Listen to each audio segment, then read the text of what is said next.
Guys, I am Kalyani. तो मैं smart बाजार से लेकर आई हूँ ये A1 चिप्स, जो कि एक कसावा चिप्स स्पाइसी फ्लेवर में, और ये कसावा से बने हैं, मतलब जो कि आलू जैसा ही दिखता है, स्वीट पोटैटो जैसा दिखता है। यहाँ पर मैं उसकी पिक्चर लगा दूंगी। चलो अभी इसे टेस्ट करके देखते हैं।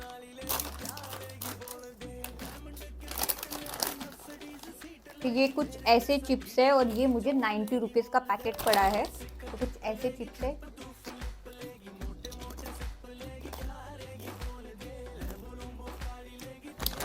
ये थोड़ा सा बनाना चिप जैसा लग रहा है। टेस्ट में तो काफ़ी अच्छा लग रहा है, बनाना चिप जैसा है। तो इसको मैं रेट करूंगी 7 on 10। ब्लॉग अच्छा लगे तो like share and subscribe. Bye.